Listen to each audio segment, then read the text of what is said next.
Hi everybody, this lecture is on the thesis. To follow along with this PowerPoint, just click below the video to download the PowerPoint. Here we go.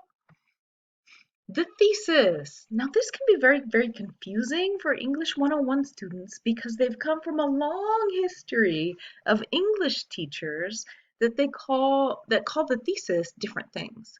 Some will call it a thesis, some will call it a thesis statement, some will call it an argument, some will call it a main argument, some will call it the main idea, central idea, or main point.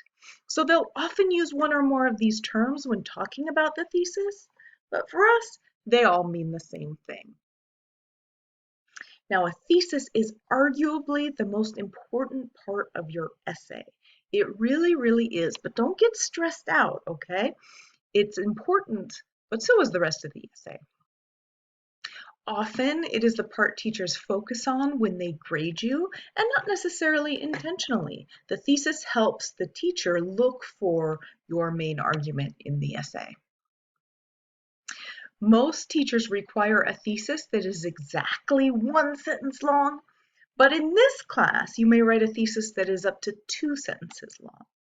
And if your thesis is more than one sentence in this class, those sentences must be next to each other in the essay for your grade. Also, the thesis must be somewhere at the beginning of the essay. For this class, that means the thesis must appear somewhere on the first page for credit.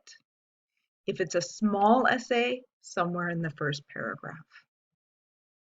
In some countries, the thesis statement is at the end of the essay, and I love that better when I'm writing. However, we can't do it here because in Western universities, teachers expect the thesis at the beginning. So if you prefer, like I do, to write your thesis at the end, be sure to move it to the beginning before you turn in your final draft. I'm going to grade you on 3 parts of your thesis. The first is what we call a limited topic, what the essay is about, limited to a manageable size. And I'll show you an example in a minute. The main argument, number 2, the side you take or claim you make. And finally, 3, an explanation. That tells why your argument is correct. And most teachers leave out number 3. So if you haven't heard it before, that's why. It's one of my things specific to this class. However, I find that although teachers don't ask for it, they secretly really want it. All right, here we go. So if we had this kind of essay topic, we don't write this essay. I don't want to get this essay. But if your teacher said, okay, write an essay on what is your favorite type of pet? Your limited topic would be my favorite pet, right? It would be from the topic the teacher gave you, limited to a manageable size. It's already pretty small, so we're good. The main argument is the side you're taking or the choice you're making. So what's your answer to the teacher's question?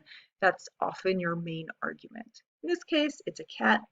Explanation, because cats are self-cleaning. And that gives us the thesis, my favorite pet is a cat because cats are self-cleaning.